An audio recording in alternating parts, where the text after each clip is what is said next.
Hey everyone, you're watching In Studio. I'm Evan Reel, and today I am joined by the one and only AnnaSophia Robb, the star of Hulu's new true crime series, The Act. How's it going? I'm so excited to have you here. Me too. I'm loving this. I'm loving this view. I feel so free. Yeah, we have a pretty sick view up here. You do. It's even better when you're here talking about The Act. I have so many questions. I literally just finished binging the entire series. I'm so jealous. I'm so shook, to say the least. It was such an emotional journey, and I can't imagine what it was like for you having to actually film it and live the lives of these characters. I mean, it's very closely based on true events. So yes, Dee and Gypsy Blanchard, mother-daughter, and Dee has Munchausen's by proxy, and it's the story. Our episodes cover the period in her life where Gypsy we cover 7 years, so it's a long time. Yeah. And jump back and forth in time of Gypsy sort of figuring out that she's not actually sick and that her mother has been sort of keeping her imprisoned, and she's lying about her age and about all these different illnesses. Everything. And I play one of the neighbors and one of Gypsy's only real friend. Right. And so the story is about it's sort of a murder mystery, but it's also about mother-daughter relationships and female sexuality and mental health and... covers a lot of territory. It covers a lot of territory, yeah. Yes.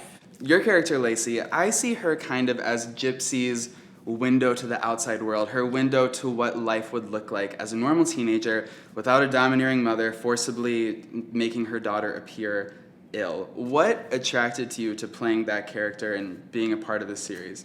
I read the script and I saw it was based on true events, and then I immediately read the BuzzFeed article written by Michelle Dean, one of our creators, and I watched the documentaries, and the story is fascinating and bizarre. But I really appreciated the care that they took with exploring these characters, and that they weren't trying to exploit the story. They were trying to understand the complicated nature of and psychology behind these women and their decisions, and not only for Dee and Gypsy's characters, played by Patricia, Arquette, and Joey King, but also the neighbors and the fallout. Like, I think in normal true crime, there's like detectives and they're finding out what happened. Right. And in this case, it's much more personal because it's about the community. I think I represent, and Chloe Sevigny plays my mother, we represent this community learning in real time what happened, trying to put the pieces together, being like, we've experienced 7 years of life with our neighbors and none of this seems to match up. And so it's much more it's not trying to shock, it's like a emotional metabolization. Is that a word? I don't know. Yeah, no, that processing totally, yeah, that makes sense. What the weirdness and tragedy that was their life. Yeah, absolutely. How much of an impact do you think Lacey has on Gypsy's life and vice versa? Like, where do they fit into each other's orbits? I think for Lacey is a catalyst for Gypsy in terms of she embodies everything that Gypsy can't be. She's this teenager who disagrees with her mom and wears tight dresses and wears makeup and has a boyfriend and smokes pot and dances and is just like allowed this sort of freedom. She's a normal teenager. Mm-hmm. And I think Lacey has, in terms of Gypsy, she's excited to have a new neighbor. She looks at everything with sort of rose-colored glasses on. She wants to help this new young, friend. But I also think that she doesn't intentionally keep her at arm's distance. But I think she's involved in her own world. She's self-involved, like we all are. I think, you might have a neighbor or somebody close to you and you're friends with them, but if you're not really engaged, you don't know. You miss some details. Exactly. Yeah. And I think that's part of the tragedy for Lacey, is being like, what else could I have done? Maybe was I just helping her because it made me feel good? Like, was I actually listening to her? Right. Was I really a friend? Right. Now, Joey King, she plays Gypsy Rose. She is remarkable in the role, and you guys have a lot of scenes together. What was your favorite part about working with her, and Do you have a favorite scene with her? I think it might be one of the first scenes you have with her one-on-one, where you're doing her makeup in the bathroom. It was such a touching and lighthearted moment, which was actually kind of nice to see when most of the series is so dark. That was a really sweet moment. But what are your favorite memories of working with Joey on it?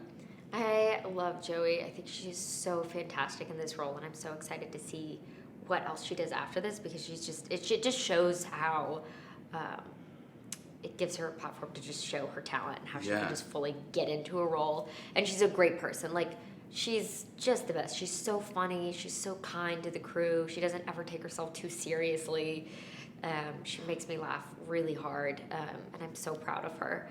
And I think, so it was great to be able to work together. Like, I love doing scenes with her because it didn't feel hard. It was like she was right there. I knew she had my back. I felt good about all the work we did together. And when I saw her, I was like, oh my gosh, you're Gypsy. Like, this is freaking me out a little bit. And so it made it really easy to come in and play off of that. And I'd agree. I think the first, that scene of me doing her makeup it was the first scene we ever did together. And so it was like, kind of like a meeting anyway, of that newness of like, who are you? Who am I? What is going on? And I'm happy that it came off on screen. Yeah, I love that you guys were able to laugh, because, the subject matter of the show is pretty heavy. So how did you decompress after a day on set? Were you able to separate yourself from the work?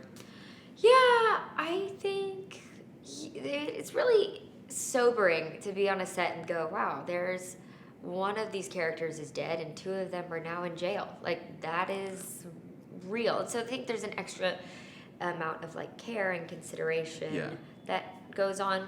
But also, I loved everyone I worked with. Like, Patricia is just solid as a rock. Right. She's so insanely talented and kind and down to earth. And Chloe just cracks me up. She's so great in this. I had a blast working with her, and the crew, like, it was amazing. It was a special project to be a part of. Like, everybody got really close. I know you didn't have too many scenes with Patricia, but one of the scenes that you did have that really sticks out to me is when your character Lacey has to confront Dee Dee. Dee Dee faints to the ground. What was it like pretty much fighting on screen with Patricia Arquette? How did you prepare for that moment? Yeah, I remember that day very clearly. I was like, holy shit, this is happening. Yeah. It's fun. I mean, you're becoming a character, so it's not like, at that point I'm friends with Patricia, so you're not thinking like, this is Patricia Arquette, who I respect so much. It's like, I gotta be on my A game because she's on her A game. Mm-hmm. And then I was really concerned she faints in the scene, and I was like, oh shit, like, oh no, oh my gosh, are you gonna fall? And she's all loopy, out of it and loopy, and I thought, wow, that was a good feint. I need to work on my feinting. Have you ever fainted in a movie or a TV show? Yeah, I think I have. Yeah. Now you'll faint better thanks to Patricia Arquette. So many things better thanks to Patricia Arquette. I love that. Now I understand that you actually got to shadow one of the act's directors on several episodes. How did that come to be? Were you just like, hey, can I do this? And why was it important for you to get on the other side of the screen after being in front of it for so long? Yeah, I really wanted to, when I signed on and went down to Savannah, I asked Nick and Acosta, or one of our showrunners, if it was okay if I shadowed. And because there were a couple episodes I'm not in, so I was like, perfect, I'll have this time off. I can just sort of be there. He was so supportive, as was our director. All of our directors were. But Laure, who did episodes 1, 2, and 6, she was like, yes, of course. And I loved working with her as an actor, and I liked her process a lot. So I was able to shadow her, and then also at the same time prep with Hannah Fidel and post with Stephen Pyatt. Wow. So I was able to see a lot of different sort of like little segments of it. And it was so interesting, so much fun. I really realized, I was like, I love being on sets. You kind of, it's post-grad, so I'm like, do I really love this? And I do. Now, after getting your feet wet with, shadowing on the act, where do you see yourself, or when do you see yourself producing and directing? And is there a story right now that you're dying to tell? Maybe. I'm not ready to direct. I want to direct when I feel like I'm if somebody asks me a really hard question, I can be like, yes, and say it with confidence. But it's definitely a goal, and I just have to find the right story that I can stick with for.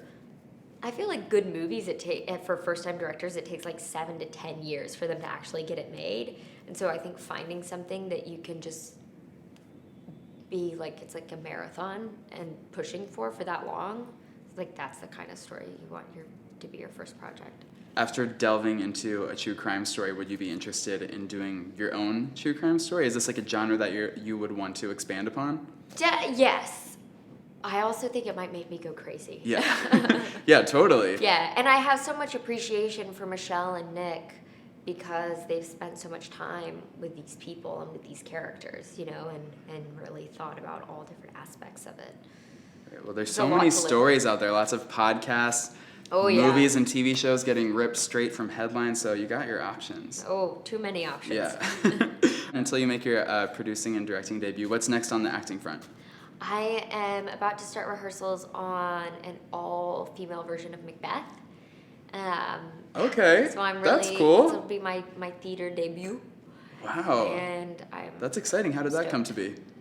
I've been wanting to do theater for a long time. I studied in college, and I worked really hard, and I auditioned, and then I got it. I don't know. Wow. That's how congrats. actors get jobs sometimes. And I'm really looking forward to it. Yeah, that's very exciting. Yeah. Lastly, I would love to ask, what would the younger version of yourself, the AnnaSophia in Charlie and the Chocolate Factory, or the AnnaSophia in Because of Winn-Dixie, what would she think of all the cool stuff you've accomplished and all the cool stuff you're doing at 25? Oh, I don't know. Would she expect it all? No, I don't think she would expect it at all. I don't think I was ever really I don't think I would have expected any of this.